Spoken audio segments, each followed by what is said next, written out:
ایک بات ایک دوست نے ایک دفعہ مجھے بھیجی، اس نے بات بڑی مجھے عجیب لگی۔ اس نے کہا کہ ایک شخص کا انتقال ہو گیا، تو وہ جب اس کو دفن کرنے لگے جنازہ پڑھ کے، تو ایک آدمی نے اس کی چارپائی پکڑ لی۔ اس نے کہا اس نے میرا 45 لاکھ روپیہ دینا ہے، پہلے پیسے دو گے پھر دفن کرنے دوں گا، پیسے دے دو دفن کر لو۔ دور سے پکڑی، اب رش ہے، 3 بیٹے بھی تھے تو جائیداد بھی تھی، سارا کچھ تھا۔ ان 3 بیٹوں سے لوگوں نے کہا کہ تیرے ابے کو وہ دفن نہیں کرنے دے رہا، شور ہے تو۔ اور وہ بندہ بھی وہ تھا جو بڑا قریبی تھا اس کا، اس کے والد کا پارٹنر تھا، تعلقات تھے، تو اس نے کہا کہ پہلے پیسے دو پھر دفن کرنے دوں گا۔ اب وہ 3 بیٹے کہنے لگے کدھر سے پیسے دیں، 45 لاکھ ہی کہہ دیا ہے، ہمیں تو ابا نے کوئی نہیں بتایا، حالانکہ جائیدادیں ہیں، مکان ہے، سارا کچھ ہے، تو بھائی ہم کدھر سے دیں؟ چلو 2-4 لاکھ کی ٹھیک ہے، وہ تھوڑا سا کریں نرم رویے کو تو ہم کرتے ہیں، شور تو ہے، لیکن کدھر سے دیں 45 لاکھ؟ جب بات بہت تیز ہو گئی، شور ہو گیا، وہ انسان مجنوں بن کے اس نے چارپائی تھامی ہوئی ہے، کہتا نہیں پہلے پیسے دو گے پھر دفن کرنے دوں گا۔ 3 بیٹے تھے تو ایک بیٹی بھی تھی، بیٹی کو گھر میں پیغام گیا کہ تیرے ابا کو دفن نہیں ہونے دیتے۔ اس نے سارا زیور اتار کے بھیج دیا۔ اس نے کہا اس چچا سے کہو میرے ابا کے اس دوست سے جس نے قرضہ لینا ہے کہ یہ رکھ لے، اور میں تھوڑے تھوڑے کر کے پیسے لوٹا دیتی ہوں، پر میرے باپ کو مرنے کے بعد یوں رسوا نہ کرے، اس کو دفن تو ہونے دے، میں ایک پائی دے دوں گی، میرا وعدہ رہا۔ جب وہ بیٹی نے 8-10 لاکھ کا زیور بھیج دیا تو وہ قرضہ لینے والا شور کرنے لگا۔ اس نے کہا او مجھے پتہ چل گیا، مجھے معاف کر دو سارے اور اسے دفنا دو۔ کہا کیا ہوا؟ تو وہ کہنے لگا میں نے اس سے 45 لاکھ لینا نہیں تھا، میں نے دینا تھا، تو میں غور کر رہا تھا کہ اگر تو میں نے اعلان کر دیا نا کہ 45 لاکھ میں نے دینا ہے تو 110 نکل آئیں گے وارث کہ مجھے بھی دو مجھے بھی دو، تو میں نے یہ رویہ اس لیے اختیار کیا ہے کہ میں دیکھوں اس کا اصل وارث ہے کون۔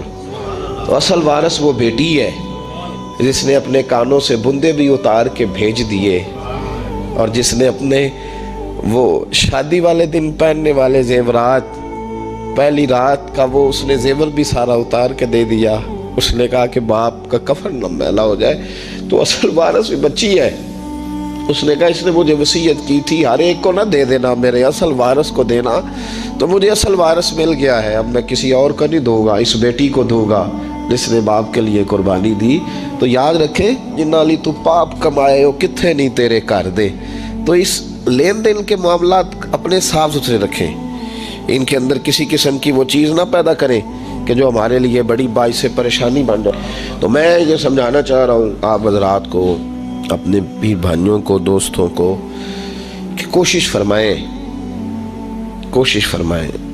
کہ آپ، اور یہ یاد رکھیں وہ میری اماں کبھی کبھی میرے ننھیال سے نا کوئی چیز آتی تھی نا بطور تحفہ کے کسی چیز، تو میری اماں کہتی تھی میرے ماموں سے یا میرے نانا سے کہ بس ٹھیک ہے یہ آپ تھوڑا سا دے جائیں باقی لے جائیں، تو کہتے نہیں رکھ لے۔ تو اماں کہا کرتی تھی کہ اپنے گھر سے بندہ کھائے تو پھر ہی پوری پڑتی ہے، کوئی دے گا تو کیا اس میں کتنی دیر ایک دن بندہ کھا لے گا۔ وہ کہا کرتی تھی کہ اگر پورا کرنا ہے نا خرچہ تو بندہ اپنی کمائی سے ہی پورا کرے تو پورا ہوتا ہے۔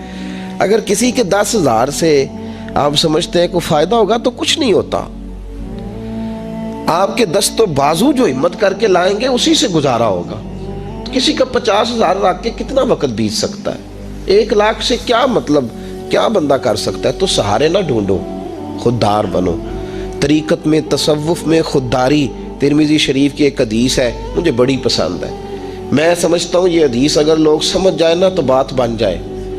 نبی پاک صلی اللہ تعالیٰ علیہ وسلم نے لوگوں سے کہا لوگوں چاہتے ہو کہ تم اللہ کے محبوب بن جاؤ؟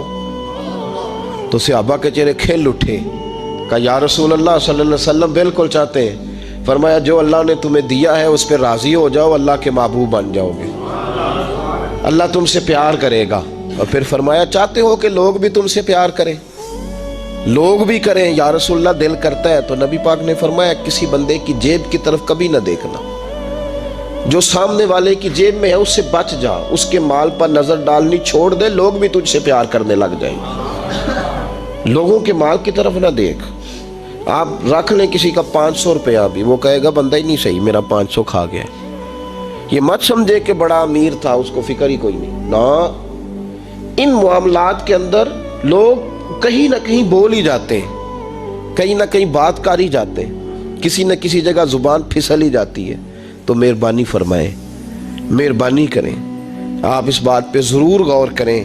اور یہ میری اپیل ہے، آپ میرے پیر بھائی ہیں، عزیز ہیں، کہ کوشش فرمائیں لین دین کے معاملات کو 110% صاف رکھیں.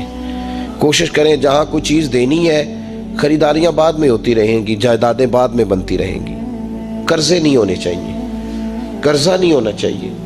میں ایک بزرگ سے کبھی کبھی ملتا تھا تو میں کہتا تھا حضرت جی حالات کیسے ہیں؟ تو کہتے ہیں الحمدللہ کسی کا دینا کچھ نہیں، الحمدللہ کسی کا. تو اس شخص وہ جب بات کرتا تھا تو مجھے یوں لگتا تھا کہ جیسے وہ شخص نعرہ لگا رہا ہے، الحمدللہ کسی کا دینا کچھ نہیں. یہ اللہ تعالیٰ کا شکر ہے. اور پھر وہ کبھی کبھی یہ بھی کہا کرتے تھے کسی سے 200-250 لینا ہوگا، میں نے دینی کوئی شے نہیں. کوئی کبھی کبھی ٹٹولو گے تو میرا کسی طرف کوئی نکل ہی آئے گا، لیکن میں نے کسی کا دینا کوئی نہیں. میرے اسا فرمایا کرتے تھے ہماری تو طریقت بھی بڑی دلیر ہے. میں نے ایک دفعہ کہا حضور نظریہ طریقت کیا؟ فرمانے لگے ہماری تو طریقت بھی بڑی خوددار ہے، ہم مریدوں کا خرچ نہیں کراتے، ہم تو کئی دفعہ مریدوں پہ خرچ کر ڈالتے. ہماری تو طریقت بھی بڑی توانا ہے، نے تو مزاج ہی بڑا انوکھا پایا ہے. تو مہربانی فرمائے لینے دینے کے ماں. ایک حدیث بخاری میں بڑی مزیدار ہے، بخاری میں، سبحان اللہ. اور بخاری شریف قرآن مجید کے بعد امت مسلمہ کے پاس سب سے معتبر کتاب کا نام بخاری شریف ہے. نبی پاک صلی اللہ علیہ وسلم نے فرمایا ایک بھائی اپنے بھائی سے قرضہ لینے لگا، ایک دوست اپنے دوست سے پیسے لینے لگا.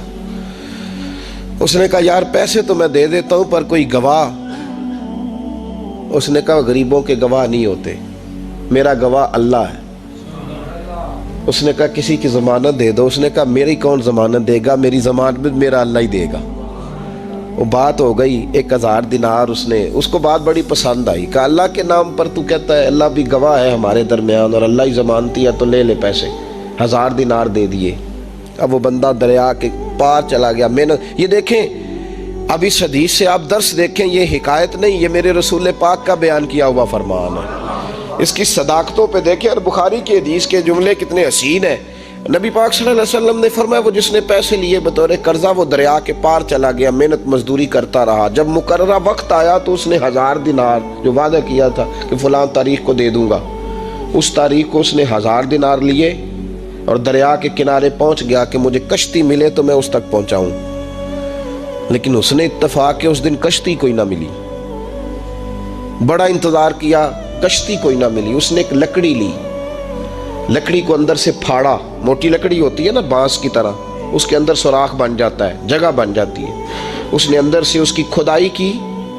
اس کے اندر اس نے 1000 دینار رکھا اور ایک رکا رکھا کہ بھائی میں پہنچنا چاہتا تھا لیکن مجھے کشتی نہیں ملی تو میں 1000 دینار رکھ رہا ہوں. جس رب کی ضمانت پر میں نے لیے تھے مجھے امید ہے رب تجھ تک پہنچا دے گا. مجھے امید ہے اللہ پہنچا دے گا تیرے تک، مجھے امید ہے رب پہنچائے گا. یہ کہہ کہ اس نے اس کو بند کیا کسی کپڑے کے ساتھ اور بند کر کے دریا میں ڈال دیا. اب وہ انتظار کرنے لگا. وہ جو شخص تھا وہ بھی کنارے آیا کہ آج اس کا وعدہ ہے، اس نے آنا ہے. دینے والے کو ٹینشن ہوتی ہے تو میرے خیال ہے لینے والے کو بھی بہت زیادہ ہی ہوتی ہے کہ آج لینے. وہ آ گیا کنارے پہ کہ آج پیسے آنے، لیکن کوئی شے نہ آئی. ایک لکڑی بہتی ہوئی آئی تو اس نے اٹھائی لکڑی کا، چلو پیسے نہیں ملے تو ایندھن تو ملا ہے نا، گھر جا کے لکڑی جلا کے روٹی تو پکائیں گے نا. وہ لکڑی اٹھا کے گھر لایا. گھر لا کے جب اس کو چھیلا، توڑنے لگا کہ ٹکڑے کر کے اس سے آگ جلاتا ہوں. اس نے کھولی تو اندر سے رکا بھی نکل آیا اور 1000 دینار بھی نکل آیا. رب کریم کا انداز دیکھو کہ دریا کتنا چوڑا ہوتا ہے اور جو کاغذ ہوتا ہے وہ پگھل جاتا ہے دریا کے اندر، لفظ مٹ جاتے ہیں، لیکن ہر چیز کو بحفاظت میرے رب کریم نے پہنچا دیا. اس نے جب اس کو کھولا نا تو 1000 دینار بھی نکل آیا. مقررہ وقت پہ اسے پیسے بھی مل گئے. وہ بڑا راضی ہوا. اب یہ بندہ آیا کچھ دنوں کے بعد دوبارہ 1000 دینار کا اور بندوبست کر کے لایا. پتہ نہیں اس تک پہنچے کہ کہیں گم ہو گئے. 1000 دینار کا اور